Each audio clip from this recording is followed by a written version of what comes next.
ನಮ್ಮ ಜೀವನದಲ್ಲಿ ಯಾವಾಗಲೂ ಕೂಡ ಸಾಧಕರ ಸಹವಾಸವನ್ನು ನಾವು ಮಾಡದೇ ಇದ್ದರೂ ಕೂಡ ಪರವಾಗಿಲ್ಲ, ಆದರೆ ಯಾವತ್ತಿಗೂ ಕೂಡ ಸಮಯ ಸಾಧಕರ ಸಹವಾಸವನ್ನು ನಾವು ಮಾಡುವುದಕ್ಕೆ ಹೋಗಲೇಬಾರದು. ಜೀವನದಲ್ಲಿ ಸಾಧನೆ ಇಲ್ಲದೆ ಸತ್ತರೆ ಸಾವಿಗೆ ಅವಮಾನ ಎಂದು ಹೇಳುತ್ತಾರೆ. ಅದೇ ನಾವು ಆದರ್ಶ ಇಲ್ಲದೆ ಬದುಕಿದರೆ ಈ ಬದುಕಿಗೆ ಅವಮಾನ ಎಂದು ಹೇಳುತ್ತಾರೆ. ಜೀವನದಲ್ಲಿ ನಮ್ಮ ಬದುಕಿಗೆ ಬೇಕಾಗಿರುವಂತಹ ಒಂದಿಷ್ಟು ಅಂಶವನ್ನು ಶ್ರೀಕೃಷ್ಣ ಪರಮಾತ್ಮನು ಭಗವದ್ಗೀತೆಯಲ್ಲಿ ತಿಳಿಸಿದ್ದಾನೆ. ಅಂತಹ ಒಂದಿಷ್ಟು ಅಂಶವನ್ನು ನಾವು ಈ ವಿಡಿಯೋದ ಉದ್ದಗಲಕ್ಕೂ ತಿಳಿಸುವಂತಹ ಪ್ರಾಮಾಣಿಕವಾಗಿರುವಂತಹ ಪ್ರಯತ್ನವನ್ನು ಮಾಡಿದ್ದೇವೆ.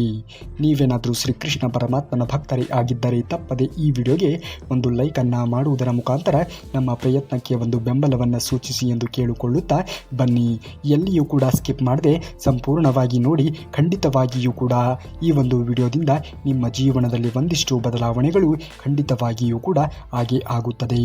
ಯಾವತ್ತೂ ಕೂಡ ಕಾಯುತ್ತಾ ಯೋಚಿಸುತ್ತಾ ಕಾಲಹರಣವನ್ನು ಮಾಡುವುದಕ್ಕೆ ಹೋಗಲೇಬೇಡಿ.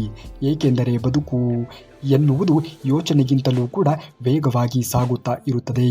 ಗೆದ್ದ ನಂತರ ನಿನ್ನ ಜೊತೆಗೆ ನಡೆಯುವವರಿಗಿಂತ ಗೆಲುವಿಗೋಸ್ಕರ ನಿನ್ನ ಹಿಂದೆ ನಡೆಯುವವರನ್ನು ಎಂದಿಗೂ ಕೂಡ ಮರೆಯಬಾರದು. ಜೀವನದಲ್ಲಿ ಅವರು ಮಾತ್ರ ನಮ್ಮ ಒಳ್ಳೆಯ ಸ್ನೇಹಿತರು, ಒಳ್ಳೆಯ ಸಂಬಂಧಿಗಳು ಆಗುವುದಕ್ಕೆ ಸಾಧ್ಯವಾದೀತು. ಗೆದ್ದ ನಂತರದಲ್ಲಿ ಬಂದು ಎಲ್ಲರೂ ಕೂಡ ಖುಷಿಯಲ್ಲಿ ಭಾಗಿಯಾಗುತ್ತಾರೆ. ಆದರೆ ಸೋತ ನಂತರವೂ ಕೂಡ ನಮ್ಮ ಜೊತೆಗೆ ನಿಲ್ಲುವವರು ಮಾತ್ರ ಹೃದಯವಂತರು ಆಗಿರುತ್ತಾರೆ. ನಮ್ಮ ತಪ್ಪನ್ನು ನಮ್ಮ ಹತ್ತಿರ ಹೇಳುವವನು ಮಾತ್ರ ನಮ್ಮ ನಿಜವಾದ ಮಿತ್ರ, ನಮ್ಮ ನಿಜವಾದ ಬಂಧುಗಳು, ನಮ್ಮ ನಿಜವಾದ ಸ್ನೇಹಿತ. ನಮ್ಮ ತಪ್ಪುಗಳನ್ನು ಇತರರ ಹತ್ತಿರ ಹೇಳಿ ನಮ್ಮನ್ನು ಗೇಲಿ ಮಾಡುವವನು ನಮ್ಮ ಮಿತ್ರನಾಗಿ ಇದ್ದರೂ ಕೂಡ ಅವನು ನಮ್ಮ ಶತ್ರುವಿಗೆ ಸಮಾನ. ಈ ಸತ್ಯವನ್ನು ಅರಿತು ಜೀವನವನ್ನು ಮಾಡುವುದನ್ನು ನೋಡಬೇಕು. ಇಂದಿನ ಜನರೇ ಹಾಗಿದ್ದಾರೆ. ಈ ಜಗತ್ತಿನಲ್ಲಿ ಒಂದೇ ಸಮನಾಗಿ ನೋಡುವುದು ಸಮಯ ಮಾತ್ರ. ಬಡವನಿಗೂ ಕೂಡ ಒಂದೇ, ಶ್ರೀಮಂತನಿಗೂ ಕೂಡ ಒಂದೇ. ಸಾಧನೆ ಸುಮ್ಮನೆ ಆಗುವುದಿಲ್ಲ. ಅದು ಏಳು ಬೀಳುವಿನ ಕಲ್ಲು ಮುಳ್ಳುಗಳ ಸಹದಾರಿ ಇದ್ದಂತೆ. ಆ ದಾರಿಯಲ್ಲಿ ನಡೆಯಲು ಕಾಲುಗಳು ಗಟ್ಟಿಯಿದ್ದರೆ ಸಾಲದು, ಸಾಗುವಂತಹ ಮನಸ್ಸು ಕೂಡ ಗಟ್ಟಿಯಾಗಿ ಇರಬೇಕಾಗುತ್ತದೆ. ಸಮಸ್ಯೆಗಳು ಬರುವುದು ಸಹಜ, ಆದರೆ ಬಂದಿರುವಂತಹ ಸಮಸ್ಯೆಗಳನ್ನು ಹೇಗೆ ಮೆಟ್ಟಿ ನಡೆಯುತ್ತೇವೆ ಎನ್ನುವುದನ್ನು ನಾವು ಅರಿತುಕೊಂಡಾಗ ಮಾತ್ರ ಬದುಕು ಎನ್ನುವುದು ಸುಲಲಿತವಾಗಿ ಮುಂದೆ ಸಾಗುವುದಕ್ಕೆ ಸಾಧ್ಯವಾದೀತು. ಈ ದಾರಿಯನ್ನು ನೀನು ಅರಿತು ಮುಂದುವರಿಯುವುದನ್ನು ನೋಡಬೇಕು. ಏಕೆಂದರೆ ಇಂದು ನಿನ್ನ ಜೀವನದಲ್ಲಿ ಬಂದಿರುವಂತಹ ಏನೇ ಘಟನೆಗಳು ಆಗಿರಬಹುದು, ಏನೇ ಸಮಸ್ಯೆಗಳು ಆಗಿರಬಹುದು, ಏನೇ ನೋವುಗಳೇ ಆಗಿರಬಹುದು, ಎಲ್ಲವೂ ಕೂಡ ನಿನ್ನನ್ನು ಪರೀಕ್ಷೆಗೆ ಒಳಪಡಿಸುವ ಸಲುವಾಗಿಯೇ ಬಂದಿರುತ್ತದೆ. ಏನೇ ಬಂದಿದ್ದರೂ ಕೂಡ ಎಲ್ಲವನ್ನ ಮೆಟ್ಟಿ ನಡೆಯುತ್ತಾ ಎಲ್ಲವನ್ನ ಎದುರಿಸುತ್ತಾ ಮುಂದುವರಿಯುವುದನ್ನು ಮನುಷ್ಯ ನೋಡಿದಾಗ ಮಾತ್ರ ಬದುಕಿನಲ್ಲಿ ಅಂದುಕೊಂಡಂತಹ ಗುರಿಯನ್ನು ತಲುಪುವುದಕ್ಕೆ ಮುಟ್ಟುವುದಕ್ಕೆ ಸಾಧ್ಯವಾದೀತು. ಸಾಧನೆಯ ಹಾದಿಯಲ್ಲಿ ಸೋಲುಗಳೇ ಅಂದರೆ ಊಟದಲ್ಲಿ ಸಿಗುವಂತಹ ಕಲ್ಲಿನ ಹಾಗೆ ಎಂದು ತಿಳಿದುಕೊಳ್ಳಬೇಕು. ಊಟದಲ್ಲಿ ಕಲ್ಲುಗಳು ಸಿಕ್ಕರೆ ತೆಗೆದಿಟ್ಟು ಊಟವನ್ನು ಮಾಡಬೇಕೇ ಹೊರತು ಊಟವನ್ನೇ ಬಿಸಾಕುವುದಕ್ಕೆ ಹೋಗಲೇಬಾರದು. ಕೆಲವರಿಗೆ ಬೇರೆಯವರ ಕಾಲು ಎಳೆಯುವುದೇ ದೊಡ್ಡ ಕೆಲಸ, ಅದೇ ಒಂದು ಸಾಧನೆ ಎಂದು ಅಂದುಕೊಂಡು ಇರುತ್ತಾರೆ. ಅಂಥವರ ಬಗ್ಗೆ ಯೋಚನೆಯನ್ನು ಮಾಡುತ್ತಾ ನಿಮ್ಮ ಅತ್ಯಮೂಲ್ಯವಾಗಿರುವಂತಹ ಸಮಯವನ್ನು ಎಂದಿಗೂ ಕೂಡ ಕಳೆಯಬೇಡಿ. ಸಮಯ ಎನ್ನುವುದು ಅತ್ಯಮೂಲ್ಯವಾಗಿರುವಂಥದ್ದು.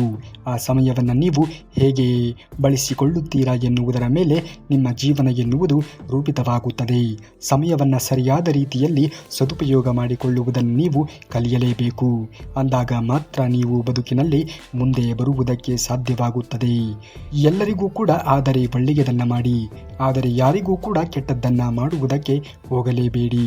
ಕೆಟ್ಟದ್ದನ್ನು ಮಾಡಿ ಉದ್ಧಾರವಾಗಬೇಕು ಎಂದು ಯೋಚನೆಯನ್ನು ಮಾಡುವಂಥವರು ಎಂದಿಗೂ ಕೂಡ ಜೀವನದಲ್ಲಿ ಉದ್ಧಾರವೇ ಆಗಿಲ್ಲ.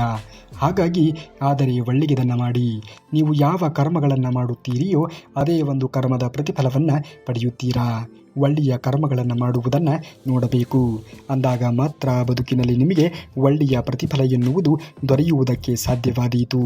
ನೆನಪಿನಲ್ಲಿ ಇಟ್ಟುಕೊಳ್ಳಿ, ನೀವು ಹೇಳುವ ಒಂದೇ ಒಂದು ನೆಪ ಸಾಧನೆಯ 100 ದಾರಿಗಳು ಮುಚ್ಚಿ ಹೋಗುವಂತೆ ಮಾಡುತ್ತದೆ. ಮರದಿಂದ ಕೆಳಗೆ ಬಿದ್ದ ಹೂವು ಮತ್ತೆ ಅರಳುವುದಿಲ್ಲ. ಆದರೆ ಬೇರುಗಳು ಗಟ್ಟಿಯಾಗಿ ಇದ್ದರೆ ಮತ್ತೆ ಹೊಸ ಹೂವುಗಳು ಹುಟ್ಟುತ್ತವೆ. ಹಾಗೆಯೇ ನಾವು ನೆಪಗಳನ್ನು ಹೇಳುವಂತಹ ಕೆಲಸವನ್ನು ಮಾಡಲೇಬಾರದು. ಸದಾಕಾಲ ಪ್ರಯತ್ನವನ್ನು ಮಾಡುತ್ತಾ ಮುಂದುವರಿಯುವುದನ್ನು ನೋಡಬೇಕು. ಒಂದಲ್ಲ ಒಂದು ಕೆಲಸಗಳಲ್ಲಿ, ಒಂದಲ್ಲ ಒಂದು ಪ್ರಯತ್ನಗಳಲ್ಲಿ ಖಂಡಿತವಾಗಿಯೂ ಕೂಡ ನಾವು ಜಯಬೇರಿ ಆಗೇ ಆಗುತ್ತೇವೆ ಎನ್ನುವುದನ್ನು ಮರೆಯಲೇಬಾರದು.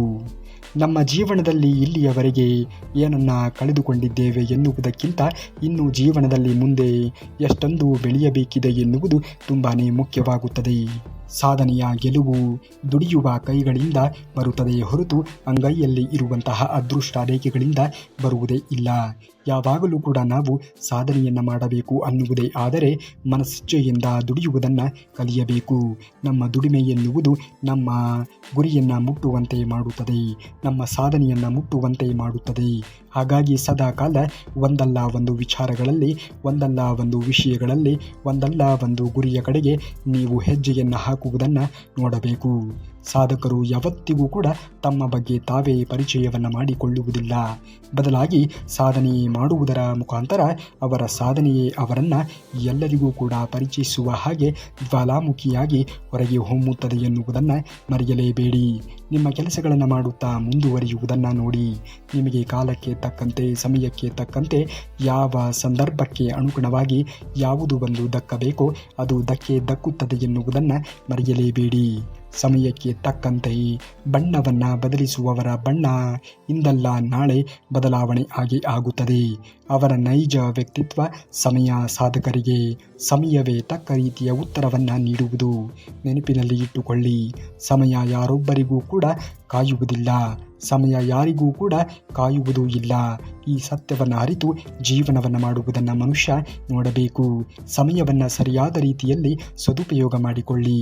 ಖಂಡಿತವಾಗಿಯೂ ಕೂಡ ಜೀವನದಲ್ಲಿ ಮುಂದೆ ಬಂದೇ ಬರುತ್ತೀರಾ. ಎಷ್ಟೇ ಸಂಬಂಧಿಕರು, ಸ್ನೇಹಿತರು ಇದ್ದರೂ ಕೂಡ ಕೆಲವೊಂದು ಪರಿಸ್ಥಿತಿಗಳಲ್ಲಿ ನಾವು ಒಂಟಿ ಅನಿಸಿಬಿಡುತ್ತದೆ. ಅದಕ್ಕೆ ಎದೆಗುಂದದೆ ಜೀವನವನ್ನು ಬಂದಂತೆ ಸ್ವೀಕರಿಸಬೇಕು, ಜೀವನ ಸಾಗಿಸಬೇಕು. ಬಹಳ ಹಣ ಬೇಕಾಗಿಲ್ಲ, ಆದರೆ ಬೇರೆಯವರನ್ನು ನೋಡಿ ಜೀವನವನ್ನು ಸಾಗಿಸಬೇಕು ಅಂದರೆ ನಮ್ಮ ಬಳಿಯಲ್ಲಿ ಎಷ್ಟೇ ಹಣ ಇದ್ದರೂ ಕೂಡ ಜೀವನವನ್ನು ಸಾಗಿಸುವುದಕ್ಕೆ ಸಾಕಾಗುವುದೇ ಇಲ್ಲ. ಇತರರನ್ನು ಹೋಲಿಸಿಕೊಂಡು ಜೀವನವನ್ನು ಮಾಡುವುದಕ್ಕೆ ಹೋಗಲೇಬೇಡಿ.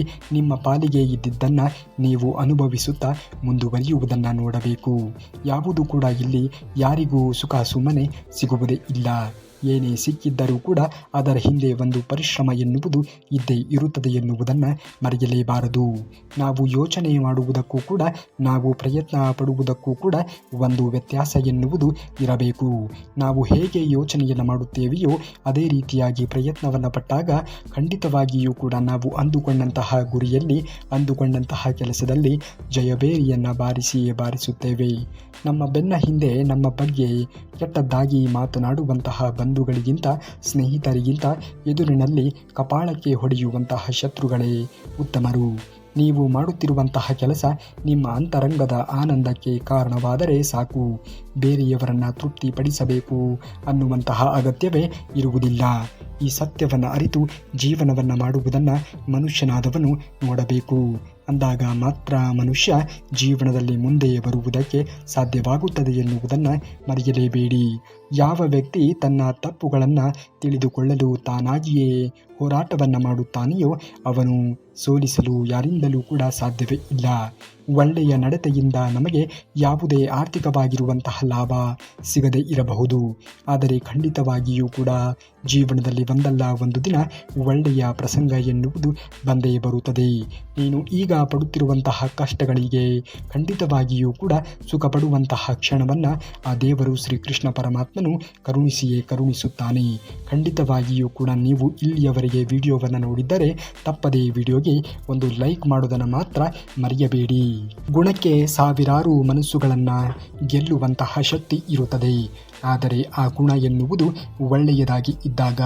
ಕೆಟ್ಟ ಗುಣಗಳನ್ನು ನೀವು ಜೀವನದಲ್ಲಿ ಅಳವಡಿಸಿಕೊಂಡಾಗ ಖಂಡಿತವಾಗಿಯೂ ಕೂಡ ನೀನು ಮುಂದೆ ಬರುವುದಕ್ಕೆ ಸಾಧ್ಯವೇ ಆಗುವುದಿಲ್ಲ ಎನ್ನುವುದನ್ನು ಮರೆಯಲೇಬೇಡಿ. ನಂಬಿಕೆ ಓದುವುದಕ್ಕೆ 3 ಅಕ್ಷರಗಳು ಇರಬಹುದು, ಆದರೆ ನಂಬಿಕೆಯನ್ನು ಉಳಿಸಿಕೊಳ್ಳಬೇಕು ಅನ್ನುವುದೇ ಆದರೆ ಖಂಡಿತವಾಗಿಯೂ ಕೂಡ ನಾವು ಸಾಕಷ್ಟು ರೀತಿಯ ಪ್ರಯತ್ನವನ್ನು ಪಡಬೇಕಾಗುತ್ತದೆ. ಏಕೆಂದರೆ ಅದು ಹಣಕ್ಕಿಂತಲೂ ಕೂಡ ದುಬಾರಿ. ಜೀವನದಲ್ಲಿ ಪದೇ ಪದೇ ಕಷ್ಟಗಳು ಬರುತ್ತಿವೆ ಅಂದರೆ ಹಣೆ ಬರಹ ಸರಿಯಿಲ್ಲ ಅಂತ ಅಲ್ಲ. ಮುಂದೆ ತುಂಬಾ ಒಳ್ಳೆಯ ದಿನಗಳು ನಮಗಾಗಿ ಕಾದಿದೆ ಎಂದು ಅರ್ಥ. ನೆನಪಿನಲ್ಲಿ ಇಟ್ಟುಕೊಳ್ಳಿ, ನಾವು ಎಲ್ಲ ವಿಷಯಗಳಲ್ಲಿಯೂ ಕೂಡ ವಾದವನ್ನು ಮಾಡುವುದಕ್ಕೆ ಹೋಗಬಾರದು. ಏಕೆಂದರೆ ಸಮಯ ಎನ್ನುವುದು ಎಲ್ಲರನ್ನ ಯಾವಾಗ ಏನನ್ನ ಕಲಿಸಬೇಕೋ ಅದನ್ನು ಕಲಿಸುತ್ತದೆ. ನಾವು ಸುಮ್ಮನೆ ಮೌನವಾಗಿ ಇದ್ದು ಕಾದು ನೋಡಬೇಕು ಅಷ್ಟೇ. ವಾದವನ್ನು ಮಾಡುವುದರಿಂದ ಯಾವುದೇ ರೀತಿಯಾಗಿರುವಂತಹ ಪ್ರಯೋಜನ ಎನ್ನುವುದು ಆಗುವುದೇ ಇಲ್ಲ. ದೇವರ ಮೇಲೆ ನಿಮ್ಮ ನಂಬಿಕೆ ಎನ್ನುವುದು ಇರಬೇಕು. ದೇವರು ಎಲ್ಲವನ್ನ ನೋಡಿಕೊಳ್ಳುತ್ತಾನೆ. ಶ್ರೀಕೃಷ್ಣ ಪರಮಾತ್ಮನನ್ನು ನಂಬಿ ಮಾಡುವಂತಹ ಕೆಲಸದಲ್ಲಿ ಶ್ರದ್ಧೆಯನ್ನು ವಹಿಸಿ. ಖಂಡಿತವಾಗಿಯೂ ಕೂಡ ದೇವರು ಶ್ರೀಕೃಷ್ಣ ಪರಮಾತ್ಮನು ಎಲ್ಲವನ್ನ ನೋಡಿಕೊಳ್ಳುತ್ತಾನೆ. ನಮ್ಮಲ್ಲಿ ತಾಳ್ಮೆ ಎನ್ನುವುದು ಮೊದಲು ಇರಬೇಕು. ತಾಳ್ಮೆ ಎನ್ನುವುದು ಗಟ್ಟಿಯಾಗಿ ಇದ್ದಾಗ ಜೀವನದಲ್ಲಿ ಖಂಡಿತವಾಗಿಯೂ ಕೂಡ ನಾವು ಮುಂದೆ ಬಂದೇ ಬರುತ್ತೇವೆ. ಎಂತಹ ಪ್ರಸಂಗ ನಮ್ಮ ಜೀವನದಲ್ಲಿ ಉದ್ಭವ ಆದರೂ ಕೂಡ ನಾವು ಅದನ್ನು ಮೆಟ್ಟಿ ಮುಂದೆ ಬಂದೇ ಬರುತ್ತೇವೆ. ನಮ್ಮ ಮೌನವೇ ಜಯವನ್ನು ತಂದುಕೊಡುತ್ತದೆ. ವಾದ ಪ್ರತಿವಾದದಿಂದ ಖಂಡಿತ ಉತ್ತರ ಸಿಗುವುದಿಲ್ಲ. ನಮ್ಮ ಒಂದು ಮೌನ 1000 ಪ್ರಶ್ನೆಗಳಿಗೆ ಉತ್ತರವನ್ನು ನೀಡುವುದು. ಏಕೆಂದರೆ ಮೌನಕ್ಕೆ ಇರುವಂತಹ ಬೆಲೆ ಮಾತಿಗೆ ಇರುವುದಿಲ್ಲ. ಈ ಸತ್ಯವನ್ನು ಅರಿತು ಜೀವನವನ್ನು ಮಾಡುವುದನ್ನು ಮನುಷ್ಯ ನೋಡಬೇಕು. ಮೌನ ಎನ್ನುವುದು ತುಂಬಾ ಅವಶ್ಯಕ. ಏಕೆಂದರೆ ಸುಖ ಸುಮ್ಮನೆ ಎಲ್ಲಿ ಮಾತನಾಡಬೇಕು, ಎಲ್ಲಿ ಮಾತನಾಡಬಾರದು ಎನ್ನುವುದನ್ನು ಅರಿತಾಗ ಮಾತ್ರ ಮೌನ ಎನ್ನುವುದು ಆವರಿಸುವುದು. ಬೇರೆಯವರಿಗೆ ಇಷ್ಟವಾಗಬೇಕು ಎಂದೇನೂ ಕೂಡ ಇಲ್ಲ. ನೀವು ಬದಲಾಗುವುದಕ್ಕೆ ಹೋಗಲೇಬೇಡಿ. ನಿಮ್ಮಿಷ್ಟಕ್ಕೆ ನೀವೇ ಬದಲಾಗಿ ಜೀವನವನ್ನು ನೀವು ಆನಂದಿಸಿಕೊಳ್ಳುವುದನ್ನು ಕಲಿಯಬೇಕು. ಯಾರೋ ಹೇಳುತ್ತಿದ್ದಾರೆ ಎಂದು ಬದಲಾಗಬೇಡಿ. ಯಾವುದು ನಿಮಗೆ ಬೇಕು, ಯಾವುದು ನಿಮಗೆ ಬೇಡ ಎನ್ನುವುದನ್ನು ಅರಿತು ನಂತರದಲ್ಲಿ ಬದಲಾಗಿ. ಆಗ ಖಂಡಿತವಾಗಿಯೂ ಕೂಡ ನಿಮ್ಮ ಜೀವನದಲ್ಲಿ ಹೊಸ ರೂಪರೇಷೆಗಳು ಉದ್ಭವ ಆಗುತ್ತವೆ ಎನ್ನುವುದನ್ನು ಮರೆಯಲೇಬೇಡಿ. ಕಾಲಕ್ಕೆ ತಕ್ಕಂತೆ, ಸಮಯಕ್ಕೆ ತಕ್ಕಂತೆ ಕೆಲವೊಂದನ್ನು ನಮ್ಮ ಜೀವನದಲ್ಲಿ ಅಳವಡಿಸಿಕೊಳ್ಳಬೇಕಾಗುತ್ತದೆ. ಇಲ್ಲವಾದರೆ ಇಂದಿನ ಜನರು ನಮ್ಮನ್ನು ನುಂಗಿ ಹಾಕಿಬಿಡುತ್ತಾರೆ ಎನ್ನುವುದನ್ನು ಮರೆಯಲೇಬೇಡಿ. ಜೀವನ ಬದಲಿಸಲು ಆದರೆ ಜೀವನ ಪುನಃ ಸಿಗದು. ಸಮಯವನ್ನು ಬದಲಿಸಬಹುದು, ಆದರೆ ಎಷ್ಟೇ ಕರೆದರೂ ಕೂಡ ಬರದೇ ಇರುವ ದೇವರನ್ನೇ ಮತ್ತೆ ಮತ್ತೆ ಪೂಜಿಸಿ ಕರೆಯುವಾಗ ನಮ್ಮಲ್ಲಿ ಇರುವಂತಹ ಆತ್ಮವಿಶ್ವಾಸವನ್ನು ಸ್ವತಃ ನಾವೇ ಏಕೆ ನಂಬುವುದಿಲ್ಲ? ಆ ದೇವರ ಆಶೀರ್ವಾದ ಹಾಗೂ ಯಶಸ್ಸು ಖಂಡಿತವಾಗಿಯೂ ಕೂಡ ನಮಗೆ ಸಿಕ್ಕೇ ಸಿಗುತ್ತದೆ. ಮೊದಲು ನಮ್ಮ ಮೇಲೆ ನಮಗೆ, ನಮ್ಮ ಆತ್ಮವಿಶ್ವಾಸದ ಮೇಲೆ ನಮಗೆ ನಂಬಿಕೆ ಎನ್ನುವುದು ಬಲವಾಗಿ ಇರಬೇಕು. ಅಂದಾಗ ಮಾತ್ರ ಬದುಕಿನಲ್ಲಿ ನಾವು ಏನಾದರೂ ಒಂದನ್ನು ಸಾಧಿಸಿ ತೋರಿಸುವುದಕ್ಕೆ ಸಾಧ್ಯವಾಗುತ್ತದೆ ಎನ್ನುವುದನ್ನು ಮರೆಯಲೇಬೇಡಿ. ಖಂಡಿತವಾಗಿಯೂ ಕೂಡ ನಮ್ಮ ಎಲ್ಲ ರೂಪರೇಷೆಗಳು ಈಡೇರುತ್ತವೆ. ನಮ್ಮ ಎಲ್ಲ ಗುರಿಗಳು ಈಡೇರುತ್ತವೆ. ಯಾವುದೇ ಕೆಲಸವಾಗಿದ್ದರೂ ಕೂಡ ಪರವಾಗಿಲ್ಲ, ಪ್ರಯತ್ನವನ್ನು ಮಾಡುವುದನ್ನು ಮೊದಲು ಕಲಿಯಬೇಕು ಮನುಷ್ಯ. ಇಲ್ಲಿ ದೇವರನ್ನು ನಂಬಿ ಕೆಟ್ಟವರು ಯಾರೂ ಇಲ್ಲ. ನಿಮ್ಮ ತಾಳ್ಮೆ ಇರಲಿ. ಓದು ಒಬ್ಬ ವ್ಯಕ್ತಿಯನ್ನು ರೂಪಿಸುತ್ತದೆ. ಚರ್ಚೆ ಆತನನ್ನು ಸಿದ್ಧಗೊಳಿಸುತ್ತದೆ. ಬರಹ ಪರಿಪೂರ್ಣ ವ್ಯಕ್ತಿಯನ್ನಾಗಿ ಮಾಡುತ್ತದೆ. ಟೀಕೆಗಳು ಸಾಯುತ್ತವೆ, ಕೆಲಸಗಳು ಮಾತ್ರ ಉಳಿಯುತ್ತವೆ ಎನ್ನುವುದನ್ನು ಮರೆಯಲೇಬೇಡಿ. ಕೇವಲ ಕೆಲಸಗಳನ್ನು ಮಾಡುತ್ತಾ ಮುಂದುವರಿಯುವುದನ್ನು ನೋಡಿ. ಭಗವಂತ ಶ್ರೀಕೃಷ್ಣ ಪರಮಾತ್ಮನು ಇದ್ದಾನೆ. ಅವನು ಯಾರಿಗೆ ಯಾವುದನ್ನು ಕರುಣಿಸಬೇಕೋ ಅದನ್ನು ಖಂಡಿತವಾಗಿಯೂ ಕೂಡ ಕರುಣಿಸಿಯೇ ಕರುಣಿಸುತ್ತಾನೆ ಎನ್ನುವುದನ್ನು ಮರೆಯಬೇಡಿ. ನೀವೇಕೆ ಮಾತನಾಡುವುದು, ಆದರೆ ಜ್ಞಾನ ಅದನ್ನು ಆಲಿಸುವುದು. ಅದಕ್ಕೆ ಎಲ್ಲವೂ ಕೂಡ ಗೊತ್ತಿದೆ. ಗೊತ್ತಿಲ್ಲದಂತೆ ಇದ್ದು ಬಿಡಿ. ಅರ್ಥ ಮಾಡಿಕೊಂಡು ಮುಂದೆ ಸಾಗಿ. ಅನುಮಾನ ಪಟ್ಟವರು ದೂರನೇ ಉಳಿಯುತ್ತಾರೆ. ನಂಬಿದವರು ಜೊತೆಯಲ್ಲಿಯೇ ಇರುತ್ತಾರೆ. ಇಷ್ಟೇ ಈ ಜೀವನ. ಜೀವನದಲ್ಲಿ ಯಾರ ಮೇಲೆಯೂ ಕೂಡ ಅತಿಯಾದ ನಿರೀಕ್ಷೆಗಳನ್ನು ಇಟ್ಟುಕೊಳ್ಳುವುದಕ್ಕೆ ಹೋಗಲೇಬೇಡಿ. ಎಲ್ಲರೂ ಕೂಡ ಒಂದಲ್ಲ ಒಂದು ರೀತಿಯಲ್ಲಿ ಸಮಯ ಸಾಧಕರೇ ಆಗಿರುತ್ತಾರೆ ಎನ್ನುವುದನ್ನು ಎಂದಿಗೂ ಕೂಡ ಮರೆಯಲೇಬೇಡಿ. ನಿಮಗೆ ಯಾರಾದರೂ ಗೌರವ ಕೊಟ್ಟು ಮಾತನಾಡುತ್ತಿದ್ದಾರೆ ಅಂದ ಮಾತ್ರಕ್ಕೆ ಅವರನ್ನು ಹೇಡಿಗಳು ಎಂದು ತಿಳಿದುಕೊಳ್ಳಬೇಡಿ. ಅದು ನಿಮ್ಮದೇ ಮೂರ್ಖತನದ ಲಕ್ಷಣವಾಗಿರುತ್ತದೆ. ಯಾರೇ ನಿಮಗೆ ಗೌರವವನ್ನು ಕೊಟ್ಟು ಮಾತನಾಡಿದರೆ ಖಂಡಿತವಾಗಿಯೂ ಕೂಡ ನೀವು ಅವರಿಗೂ ಕೂಡ ಗೌರವವನ್ನು ಕೊಡುವುದನ್ನು ಕಲಿಯಬೇಕು. ಇದು ಮನುಷ್ಯತ್ವವಾಗುತ್ತದೆ. ಕೆಟ್ಟವರ ಕೆಟ್ಟತನದ ಮಾತುಗಳಿಂದ ಅಲ್ಪ ಸ್ವಲ್ಪ ನಾಶವಾಗಬಹುದು, ಆದರೆ ಒಳ್ಳೆಯವರ ಮೌನದ ಹಿಂದೆ ಮಹಾ ವಿನಾಶವೇ ಅಡಗಿರುತ್ತದೆ. ಆ ವಿನಾಶ ಒಂದು ದಿನ ಸ್ಫೋಟಗೊಂಡಾಗ ತಿಳಿದವರ ಸರ್ವನಾಶ ಎನ್ನುವುದು ಖಂಡಿತವಾಗಿಯೂ ಕೂಡ ಆಗುತ್ತದೆ. ಜೀವನದಲ್ಲಿ ಮುಂದೆ ಬೆಳೆಯಬೇಕು ಅನ್ನುವುದೇ ಆದರೆ ಯಾರೋ ಏನೋ ಹೇಳುತ್ತಿದ್ದಾರೆ ಎಂದು ಯಾರ ಮಾತಿಗೂ ಕೂಡ ತಲೆಯನ್ನ ಕೆಡಿಸಿಕೊಳ್ಳುವುದಕ್ಕೆ ಹೋಗಲೇಬಾರದು. ಎಲ್ಲರೂ ನಮ್ಮವರು ಎನ್ನುವುದು ಭ್ರಮೆಯಾಗಿ ಇರುತ್ತದೆ. ನಾನು ನನ್ನದು ಎನ್ನಬೇಡ, ಅದು ಕೂಡ ಸ್ವಾರ್ಥವೇ ಆಗುತ್ತದೆ. ಎಲ್ಲರೂ ನಮ್ಮವರು ಎಂದು ಸಂಬಂಧಗಳೊಂದಿಗೆ ಬದುಕಬೇಡಿ. ನಿಮಗಾಗಿ ಯಾರೂ ಇಲ್ಲ, ಅದು ಮಾತ್ರ ಸತ್ಯವಾಗಿ ಇರುವಂಥದ್ದು. ಯಾರನ್ನೂ ಕೂಡ ಅತಿಯಾಗಿ ನಂಬುವುದಕ್ಕೆ ಹೋಗಬೇಡಿ. ಸಮಯ ಸಂದರ್ಭ ಎನ್ನುವುದು ಒಂದೇ ರೀತಿಯಾಗಿ ಇರುವುದಿಲ್ಲ. ಎಲ್ಲಿ ಯಾವಾಗ ಹೇಗೆ ಮನುಷ್ಯ ಬದಲಾಗುತ್ತಾನೆ ಎಂದು ಹೇಳುವುದಕ್ಕೆ ಅಸಾಧ್ಯ ನೋಡಿ. ಯಾರಿಂದಲೂ ಕೂಡ ನಿಮ್ಮ ಮನಸ್ಸಿನ ನೆಮ್ಮದಿಯನ್ನು ಹಾಳಾಗುವುದಕ್ಕೆ ಬಿಡಲೇಬೇಡಿ. ಅಂತಹ ಪರಿಸ್ಥಿತಿಗಳು ಎದುರಾದಾಗ ಅವರೊಂದಿಗೆ ಜಗಳವಾಡಬೇಡಿ. ಸುಮ್ಮನೆ ದೂರವಿದ್ದು ಬಿಡಿ. ಕಾಲ ಎಲ್ಲವನ್ನ ಸರಿಪಡಿಸುತ್ತದೆ ಎನ್ನುವುದನ್ನು ಮರೆಯಲೇಬೇಡಿ. ಏಕೆಂದರೆ ಮೇಲೆ ಕುಳಿತಿರುವಂತಹ ಶ್ರೀಕೃಷ್ಣ ಪರಮಾತ್ಮನಿಗೆ ಯಾರಿಗೆ ಯಾವುದನ್ನು ಯಾವಾಗ ನೀಡಬೇಕು ಎನ್ನುವುದು ಆತನಿಗೆ ತುಂಬ ಚೆನ್ನಾಗಿ ತಿಳಿದಿದೆ. ಜೀವನದಲ್ಲಿ ಆದಷ್ಟು ಸಂತೋಷವಾಗಿ ಇರಲು ಪ್ರಯತ್ನವನ್ನು ನಾವು ಪಡಬೇಕು. ಹಾಗೂ ನಮ್ಮ ಕೈಲಾದಷ್ಟು ಸಹಾಯವನ್ನು ನಾವು ಇತರರಿಗೆ ಮಾಡಬೇಕು. ಏಕೆಂದರೆ ಇನ್ನು ನಿಮ್ಮ ಬಳಿ ಎಷ್ಟು ಸಮಯ ಉಳಿದಿದೆ ಎಂದು ಯಾರಿಗೂ ಕೂಡ ಗೊತ್ತಿರುವುದಿಲ್ಲ. ಹಾಗಾಗಿ ಇರುವ ಸಮಯವನ್ನು ಸಾರ್ಥಕವಾಗಿ ಸದುಪಯೋಗ ಮಾಡಿಕೊಳ್ಳುವುದನ್ನು ಮನುಷ್ಯ ಕಲಿತುಕೊಂಡಾಗ ಮಾತ್ರ ಬದುಕಿನಲ್ಲಿ ನಾವು ಏನಾದರೂ ಒಂದು ಹೊಸದನ್ನು, ಏನಾದರೂ ಒಂದು ಸಾರ್ಥಕತೆಯನ್ನು ಪಡೆದುಕೊಳ್ಳುವುದಕ್ಕೆ ಸಾಧ್ಯವಾದೀತು. ಹಣ ಜೀವನದಲ್ಲಿ ಮನುಷ್ಯನಲ್ಲಿ ಎಷ್ಟಿದ್ದರೆ ಏನಂತೆ, ಋಣ ಇದ್ದಷ್ಟೇ ಅವನು ಜೀವನದಲ್ಲಿ ಬದುಕುವುದಕ್ಕೆ ಸಾಧ್ಯವಾದೀತು. ಇದನ್ನು ಎಂದಿಗೂ ಕೂಡ ಮರೆಯಬೇಡಿ. ಎಲ್ಲರೂ ಇಲ್ಲಿಂದಲೇ ಹೊರಡಬೇಕು. ಕೊಂಬೆಯ ಮೇಲೆ ಕುಳಿತ ಹಕ್ಕಿ ಎಂದೂ ಕೂಡ ಕೊಂಬೆಯನ್ನು ನಂಬಿರುವುದಿಲ್ಲ. ಅದು ನಂಬಿರುವುದು ತನ್ನ ರೆಕ್ಕೆಗಳನ್ನು ಮಾತ್ರ. ತನ್ನ ಬಲದ ಮೇಲೆ ತನಗೆ ನಂಬಿಕೆ ಎನ್ನುವುದು, ತನ್ನ ಆತ್ಮವಿಶ್ವಾಸದ ಮೇಲೆ ತನಗೆ ನಂಬಿಕೆ ಎನ್ನುವುದು ಇರುವವನು ಮಾತ್ರ ಬದುಕಿನಲ್ಲಿ ಏನಾದರೂ ಒಂದು ಹೊಸದನ್ನು ಸಾಧಿಸಿ ತೋರಿಸುತ್ತಾನೆ. ಯಾರೋ ಏನೋ ಹೇಳುತ್ತಿದ್ದಾರೆ ಎಂದು ತಲೆಕೆಡಿಸಿಕೊಳ್ಳುವುದಕ್ಕೆ ಹೋಗಬೇಡಿ. ಮಾಡುವ ಪ್ರಯತ್ನ ಪ್ರಾಮಾಣಿಕವಾಗಿ ಇರಲಿ. ದೇವರು ಕೊಡುವವನು ಖಂಡಿತವಾಗಿಯೂ ಕೂಡ ಒಳ್ಳೆಯದನ್ನೇ ಕೊಡುತ್ತಾನೆ ಎನ್ನುವುದನ್ನು ಮರೆಯಲೇಬೇಡಿ. ಮೋಸ ಮಾಡಿ ಸಂಪಾದಿಸಿದ ಹಣದಲ್ಲಿ ಸ್ವಲ್ಪ ಹಣ ಪುಣ್ಯದ ಕಾರ್ಯಕ್ಕೆ ವಿನಿಯೋಗ ಮಾಡಿದರೆ ಆ ಪುಣ್ಯದ ಫಲ ಮೋಸ ಹೋದವನಿಗೆ ಸೇರುತ್ತದೆ ಹೊರತು ಮೋಸ ಮಾಡಿದವನಿಗೆ ಸೇರುವುದೇ ಇಲ್ಲ. ಮೋಸ ಮಾಡಿದವರಿಗೆ ಪಾಪದ ಫಲ ಎನ್ನುವುದು ಕಟ್ಟಿಟ್ಟ ಬುತ್ತಿಯಂತೆ. ಹಾಗಾಗಿ ಖಂಡಿತವಾಗಿಯೂ ಕೂಡ ಪುಣ್ಯದ ಕಾರ್ಯಗಳನ್ನು ಮಾಡಿ, ಪುಣ್ಯದ ಕೆಲಸಗಳನ್ನು ಮಾಡಿ. ಆಗ ಖಂಡಿತವಾಗಿಯೂ ಕೂಡ ನಿಮಗೆ ಪುಣ್ಯವೇ ಲಭಿಸುವುದು ಎನ್ನುವುದನ್ನು ಮರೆಯಲೇಬೇಡಿ. ಈ ಜಗತ್ತಿನಲ್ಲಿ ಸೋಲದೆ ಗೆದ್ದವನು ಯಾರೂ ಕೂಡ ಇಲ್ಲ. ಸೋತು ಗೆದ್ದವನು ಸಾಧಕರಲ್ಲ. ಜೀವನದಲ್ಲಿ ಯಾರು ಜೊತೆಗೆ ಇರುತ್ತಾರೆ ಇಲ್ಲವೋ ಗೊತ್ತಿಲ್ಲ. ಆದರೆ ನಾವು ಮಾಡಿದ ಪಾಪ ಪುಣ್ಯ ನಮ್ಮನ್ನು ಹಿಂಬಾಲಿಸದೆ ಬಿಡುವುದಿಲ್ಲ. ಈ ಸತ್ಯವನ್ನು ಅರಿತು ಜೀವನವನ್ನು ಮನುಷ್ಯ ಮಾಡಬೇಕು. ಸೋಲಾಯಿತು ಎಂದು ಎಂದಿಗೂ ಕೂಡ ಹದಗೆಡಬೇಡ. ಸಮಯ ಎನ್ನುವುದು ಎಲ್ಲವನ್ನ ಕಲಿಸಿಕೊಡುತ್ತದೆ. ಇವತ್ತು ಸೋಲು, ನಾಳೆ ಗೆಲುವು. ಉತ್ತಮ ಸಮಯಕ್ಕಾಗಿ ಕಾಯುವುದಕ್ಕಿಂತ ಸಮಯವನ್ನೇ ಉತ್ತಮವನ್ನಾಗಿ ಉಪಯೋಗಿಸಿಕೊಳ್ಳಿ.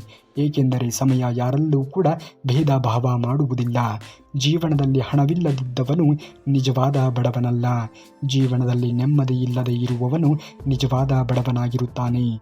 ನೆಮ್ಮದಿಯುತವಾಗಿರುವಂತಹ ಜೀವನ ಶೈಲಿ ಎನ್ನುವುದು ನಮ್ಮದಾಗಬೇಕು. ಜೀವನದಲ್ಲಿ ಕನಸು ಹಾಗೂ ಗುರಿ ಇಲ್ಲದವನು ನಿಜವಾದ ಬಡವರು. ನಿಮ್ಮ ಹಿಂದೆ ನಿಂತು ಮಾತನಾಡುವವರ ಬಗ್ಗೆ ಎಂದಿಗೂ ಕೂಡ ಜೀವನದಲ್ಲಿ ಚಿಂತನೆಗಳನ್ನು ಮಾಡುವುದಕ್ಕೆ ಹೋಗಬೇಡಿ. ನೀವು ಅವರಿಗಿಂತ ಒಂದು ಹೆಜ್ಜೆ ಮುಂದೆ ಇದ್ದೀರಿ ಅಂತ ಹೆಮ್ಮೆಯನ್ನು ಪಡುವುದನ್ನು ನೋಡಬೇಕು. ಸಮಯ ಸಾಧಕರ ಬಗ್ಗೆ ಎಂದಿಗೂ ಕೂಡ ತಲೆಯನ್ನು ಕೆಡಿಸಿಕೊಳ್ಳುವುದಕ್ಕೆ ಹೋಗಲೇಬೇಡಿ.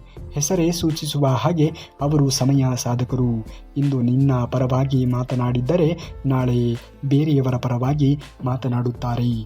ಕೇವಲ ಅವರ ಬೆಳವಣಿಗೆಯನ್ನು ಮಾತ್ರ ನೋಡುತ್ತಾರೆ. ಅದರಿಂದ ಯಾರಿಗೆ ಎಷ್ಟು ನಷ್ಟವಾಗುತ್ತದೆ ಎಂದು ಅವರು ಯೋಚನೆಗಳನ್ನು ಮಾಡುವುದಕ್ಕೆ ಹೋಗುವುದೇ ಇಲ್ಲ. ನೀವು ಕಳೆದುಕೊಂಡಿದ್ದರ ಬಗ್ಗೆ ಯೋಚನೆಗಳನ್ನು ಮಾಡುತ್ತಾ ದುಃಖಗಳನ್ನು ಪಡುತ್ತಾ ಮೂಲೆಯಲ್ಲಿ ಕುಳಿತು ಖಂಡಿತವಾಗಿಯೂ ಕೂಡ ಏನೇ ಮಾಡಿದರೂ ಅದು ವ್ಯರ್ಥವೇ ಆಗುತ್ತದೆ. ಭಗವಂತ ನೀವು ಕಳೆದುಕೊಂಡಿದ್ದನ್ನು ಮರೆಸುವುದಕ್ಕೆ ಉತ್ತಮವಾದದ್ದನ್ನು ಕೊಟ್ಟೇ ಕೊಡುತ್ತಾನೆ. ತಾಳ್ಮೆ ಎನ್ನುವುದು ಇರಲಿ, ಅವನ ಮೇಲೆ ನಂಬಿಕೆ ಎನ್ನುವುದು ಇರಲಿ. ಖಂಡಿತವಾಗಿಯೂ ಕೂಡ ಆ ಸಮಯ ಎನ್ನುವುದು ಬಂದೇ ಬರುತ್ತದೆ. ಅಲ್ಲಿಯವರೆಗೆ ಕಾಯುವಂತಹ ತಾಳ್ಮೆ ನಿಮ್ಮಲ್ಲಿ ಇರಲಿ. ಬಟ್ಟೆ ಅಂಗಡಿಯಲ್ಲಿ ಒಬ್ಬರು ಇಷ್ಟಪಟ್ಟಿಲ್ಲ ಅಂದರೆ ಇನ್ನೊಬ್ಬರು ಆ ಬಟ್ಟೆಯನ್ನು ತುಂಬಾ ಇಷ್ಟಪಡುತ್ತಾರೆ. ಹಾಗೆಯೇ ಯಾರೋ ನಿನ್ನನ್ನು ತಿರಸ್ಕರಿಸಿದರು ಎಂದು ಬಾಧೆ ಪಡಬೇಡ. ನೀನು ಹೇಗೇ ಇದ್ದರೂ ಕೂಡ ನಿನ್ನನ್ನು ಇಷ್ಟಪಡುವವರು ಕೂಡ ತುಂಬ ಜನ ಇರುತ್ತಾರೆ. ಅಂಥವರಿಗಾಗಿ ಬದುಕುವುದನ್ನು ನೋಡಬೇಕು. ಯಾರೋ ಏನೋ ಹೇಳುತ್ತಿದ್ದಾರೆ ಎಂದು ತಲೆಯನ್ನು ಕೆಡಿಸಿಕೊಂಡು ನೀನು ಕೆಲಸಕ್ಕೆ ಬಾರದವನು ಎನ್ನುವ ರೀತಿಯಲ್ಲಿ ಯೋಚನೆಯನ್ನು ಮಾಡುವುದಕ್ಕೆ ಹೋಗಲೇಬೇಡ. ಪ್ರತಿಯೊಂದು ಜೀವಿ ಪ್ರಾಣಿ ಪಕ್ಷಿಗಳಿಗೂ ಕೂಡ ಈ ಭೂಮಿಯ ಮೇಲೆ ಸಮಸ್ಯೆಗಳು ಎನ್ನುವುದು ಇದ್ದೇ ಇರುತ್ತದೆ. ಅರಿತುಕೊಳ್ಳದ ಮನಸ್ಸುಗಳ ಮುಂದೆ ಎಷ್ಟೇ ರೀತಿಯಲ್ಲಿ ನಾವು ಅರಿಚಿಕೊಂಡರೂ ಕೂಡ ಅದು ಪ್ರಯೋಜನಕ್ಕೆ ಬರುವುದೇ ಇಲ್ಲ. ನಮ್ಮನ್ನು ಅರಿತುಕೊಳ್ಳುವವರು ನಾವು ಮೌನವಾಗಿ ಇದ್ದರೂ ಮಾತನಾಡದೇ ಇದ್ದರೂ ನಮ್ಮನ್ನು ಅರಿತುಕೊಳ್ಳುತ್ತಾರೆ. ತಪ್ಪು ಮಾಡಿದ ಮೇಲೆಯೂ ಕೂಡ ಅದನ್ನು ಒಪ್ಪದೆಯೇ ವಾದವನ್ನು ಮಾಡಿದರೆ ಅದು ತಪ್ಪಿನ ಮೇಲೆ ತಪ್ಪು ಮಾಡಿದಂತೆಯೇ ಆಗುವುದು. ಅದನ್ನು ಮರೆಯಬೇಡಿ. ತಪ್ಪಾಗಿದ್ದರೆ ಖಂಡಿತವಾಗಿಯೂ ಕೂಡ ನನ್ನಿಂದ ತಪ್ಪಾಗಿದೆ ಎಂದು ಒಪ್ಪಿಕೊಂಡು ಜೀವನದಲ್ಲಿ ಮುಂದುವರಿಯುವುದನ್ನು ನೋಡಬೇಕು. ಆಗ ಖಂಡಿತವಾಗಿಯೂ ಕೂಡ ಒಳ್ಳೆಯ ದಾರಿ ಎನ್ನುವುದು ನಿಮಗೆ ಸಿಕ್ಕೇ ಸಿಗುತ್ತದೆ ಎನ್ನುವುದನ್ನು ಮರೆಯಲೇಬೇಡಿ. ನಕ್ಕರೆ ಅದೇ ಸ್ವರ್ಗವಂತೆ. ಹಾಗಾಗಿ ನಗುತ್ತಾ ನಗಿಸುತ್ತಾ ಪ್ರೀತಿಯನ್ನು ಸವಿಯುತ್ತಾ ಬಾಳೋಣ. ಬದುಕು ನಿಧಾನವಾಗಿ ಪಾಠವನ್ನು ನಮಗೆ ಒಂದೊಂದಾಗಿ ಕಲಿಸುತ್ತಾ ಮುಂದುವರಿಯುತ್ತದೆ. ನಿನ್ನ ತನವನ್ನು ಎಂದಿಗೂ ಕೂಡ ಯಾರಿಗೋಸ್ಕರವೂ ಕೂಡ ಅಡ ಇಡುವುದಕ್ಕೆ ಹೋಗಬೇಡ. ನೀನು ಪ್ರೀತಿಸುವ ವ್ಯಕ್ತಿಯಿಂದ ಏನನ್ನೂ ಕೂಡ ನಿರೀಕ್ಷೆ ಮಾಡಬೇಡ. ಪ್ರೀತಿಸುವ ಅಗತ್ಯವೇ ಇಲ್ಲ. ಏಕೆಂದರೆ ಇಲ್ಲಿ ಯಾರಿಗೂ ಕೂಡ ಅನಿವಾರ್ಯ ಎನ್ನುವುದು ಇಲ್ಲವೇ ಇಲ್ಲ. ನಿಮ್ಮನ್ನು ಪ್ರೀತಿಸುವವರಿಗೆ ನೀವು ಪ್ರೀತಿಯನ್ನು ಹಂಚಿ. ನೀವು ಪ್ರೀತಿಸುವವರು ನಿಮ್ಮನ್ನು ಪ್ರೀತಿಯನ್ನೇ ಹಂಚುತ್ತಾರೆ ಎಂದು ಎಂದಿಗೂ ಕೂಡ ಅಪೇಕ್ಷೆ ಪಡುವುದಕ್ಕೆ ಹೋಗಲೇಬೇಡ. ಏಕೆಂದರೆ ಸಮಯ, ಸಂದರ್ಭ, ಕಾಲ ಎನ್ನುವುದು ಬದಲಾಗಿ ಹೋಗಿದೆ. ಇಂದಿನ ಜನರಲ್ಲಿ ನಿಯತ್ತು ಎನ್ನುವುದು ಕಡಿಮೆ ಪ್ರಮಾಣದಲ್ಲಿ ಆಗಿ ಹೋಗಿದೆ. ಶುದ್ಧ ಗಾಳಿ, ಬೆಳಕು, ನಿರೀಕ್ಷೆಯನ್ನು ಮಾಡಬಹುದು. ಮನಸ್ಸು ಸಹ ಅಂತೆಯೇ. ಕರೆದುಕೊಂಡಷ್ಟು ವಿಚಾರಗಳು ನಮ್ಮದಾಗುತ್ತವೆ. ಸಾಗುವ ದಾರಿ ಚೆನ್ನಾಗಿ ಇದೆ ಎಂದು ಗುರಿ ಎಂದಿಗೂ ಕೂಡ ನಾವು ಮರೆಯುವುದಕ್ಕೆ ಹೋಗಬಾರದು. ಗುರಿ ಹೇಗೆ ಇದ್ದರೂ ಕೂಡ ಆ ಗುರಿಯನ್ನು ಮುಟ್ಟಬೇಕು ಅನ್ನುವುದೇ ಆದರೆ ಮಾರ್ಗವನ್ನು ನಾವು ಬದಲಿಸಬೇಕು. ಗುರಿಯನ್ನು ಎಂದಿಗೂ ಕೂಡ ಬದಲಿಸಬಾರದು. ನಿಮ್ಮ ಗುರಿ ಏನೇ ಇದ್ದರೂ ಕೂಡ ಎಲ್ಲವೂ ನೆರವೇರಲಿ ಎಂದು ಬಯಸುತ್ತಾ, ನೀವೇನಾದರೂ ಶ್ರೀಕೃಷ್ಣ ಪರಮಾತ್ಮನ ಭಕ್ತರೇ ಆಗಿದ್ದರೆ ತಪ್ಪದೆ ಈ ವಿಡಿಯೋಗೆ ಒಂದು ಲೈಕನ್ನು ಮಾಡಿ ಎಂದು ಹೇಳುತ್ತಾ ಸಿಗುತ್ತೇನೆ ನಾಳೆಯ ಶ್ರೀಕೃಷ್ಣ ಪರಮಾತ್ಮನ ಮತ್ತಷ್ಟು ವಚನಾಮೃತದೊಂದಿಗೆ. ಅಲ್ಲಿಯವರೆಗೆ ಧನ್ಯವಾದ. ಎಲ್ಲ ಶ್ರೀಕೃಷ್ಣ ಪರಮಾತ್ಮನ ವಚನಾಮೃತವನ್ನು ಕೇಳುವಂತಹ ಭಕ್ತಾದಿಗಳಿಗೆ.